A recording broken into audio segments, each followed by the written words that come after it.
Okay. Are there any other announcements or things that are going on in our town? Or the rest of the world? Oh, puppy. Okay. Without any further complication, I'm actually the speaker today. So I set this up, and my topic is how do we firm the essentially renewable energy? And just to let you know, we are a big renewable energy exporter, particularly Quay County.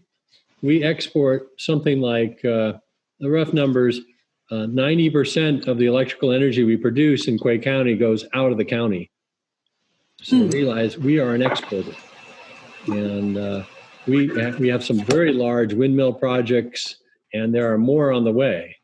And this happened to occur. Now, where is our presentation? I will do it momentarily. I was waiting for you to introduce yourself. Okay, I'm introducing myself. Here I go. From the beginning. In the beginning. In the beginning. Now, in the beginning, just to go back to the Civil War, if any of you can remember that, hopefully not. Anyway, in the Civil War, we ran out of oil, and it was whale oil that we ran out of. So the price of oil went up spectacularly, and essentially oil from the ground was used to substitute for lantern oil. And from then, the price of lantern oil went down, and we found new uses for oil from the ground, particularly the lighter weight hydrocarbons and other crazy stuff like the roads for the cars is made from the dregs of the bottom of the distillation columns. It's the asphalt. So the industry essentially helps create all kinds of products that helps the industry grow. So the oil industry went from the Civil War, and you can see small fluctuations. Usually a shortage creates a price rise. And then we come up to essentially, many of us went through the essentially energy crisis. And that was essentially the trouble in the Middle East. And you can see that in the 1980s, 1974, 1980.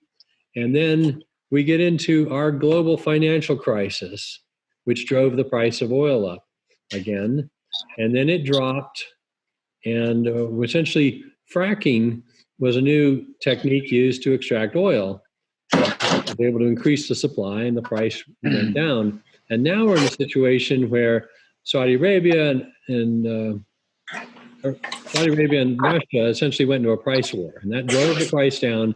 And now we stopped consuming about 30% of our fuel, and that drove the price even to negative. Some of the spectacular numbers, the commodity price of oil went negative. Anyway, the moral of the story is it's a supply and demand situation, and it's for a commodity.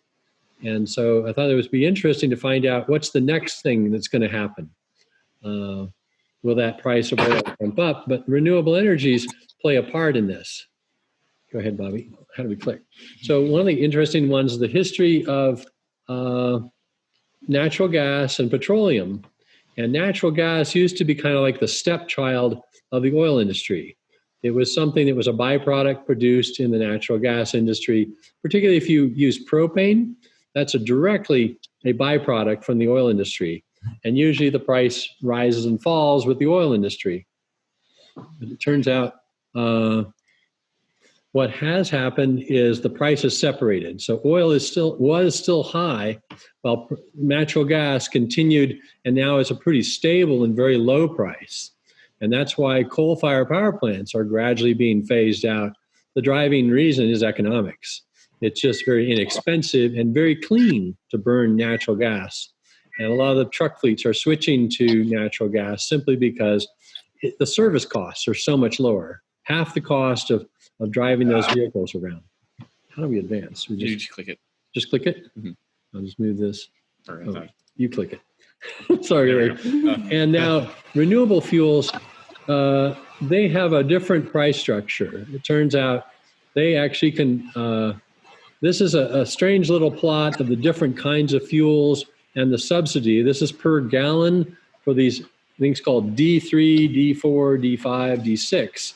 And if we're going to rebuild that ethanol plant into a natural gas biomethane plant, we're going to get this interesting price support. That means we'll get a price support. Right now, the market price is $11 for 1,000 cubic feet of natural gas. And the normal price, or the typical number for natural gas, was $3 1,000 cubic feet. So extremely good price support. And then there's California, which has what's called the low carbon fuel standard. And if we do everything right, I mean, we capture manure that would have been turning into methane, we can get a price support of something like $117 for 1,000 cubic feet. Almost a spectacular price for capturing this methane. But we are actually profitable even if you go down to that $3 a 1,000 cubic feet, because we have we sell more things than this natural gas. We sell many products, but this is the interesting detail. I mean, this is a very extremely dynamic market, but right now it's very stable, and in contrast to the regular market. Can we advance? Okay, so I found out that in the United States, the proposed future, this was almost an accident. I was looking at what was being proposed for hydrogen fueling stations and the hydrogen infrastructure in the United States for fuel for vehicles. And it happens to be Tucumcari's on the map. And I said, that's interesting. Why are we on the map? We have a special little circle around us. And I said, okay, hydrogen's proposed simply because it burns extremely clean. It essentially produces water. Now, I'm actually involved in a company that's worried about that because we have to treat hydrogen very carefully. If it burns too hot, you'll actually make pollution. So, funny little detail about hydrogen. So, advance.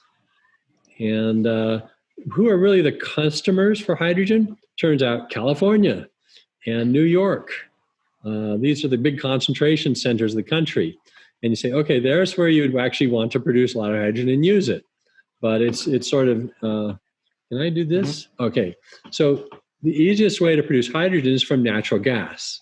So the two are sort of tied together. The cheapest way to make hydrogen is natural gas, and this is the infrastructure of our country. And the big concentration is around the natural gas fields. And in New Mexico, we have just really two major pipeline routes going across our state. And so you would put your infrastructure there. So what we're looking for is an intersection of transportation and the natural gas pipeline. And so saying, where are those intersections? Where in the country do you have the match and the perfect fit? And turns out we can produce the hydrogen in areas that we have lots of windmills. And so there's a circle of us. We're in the essentially the fertile crescent of hydrogen production, the place that we can make a lot of hydrogen. So that's us again. And so we have the ability to produce the hydrogen, and do we have the ability to get it to market? And so this is a plot of the wind resources in New Mexico on the left, and it shows where the wind is. The purple stuff, you can see Santa Rosa is right in the middle of that big purple field, and then we are up here, and we've got high, good quality wind resources, mostly just to the south of us, but in Quay County, it's very good. And what's kind of fun is then you try to superimpose the service area for natural gas. And it turns out 3 cities stand out: Tucumcari, Clovis, and Roswell. And it turns out Roswell doesn't have very high wind speeds. It's kind of in the Pecos Valley. Tucumcari has wind, Clovis has wind surrounding it. Then the last feature that's interesting is where are the carbon dioxide pipelines? Because it turns out if you make hydrogen from natural gas, you'll want to get rid of the carbon dioxide. So it turns out we have a carbon dioxide pipeline running through us, and maybe Roswell has a pipeline running through it. So it turns out if you now say, who's got the highway connection, who's got the natural gas connection, who's got the wind connection, who's got the electric power connection, Turns out Tucumcari is the only one in the state of New Mexico with everything running through it.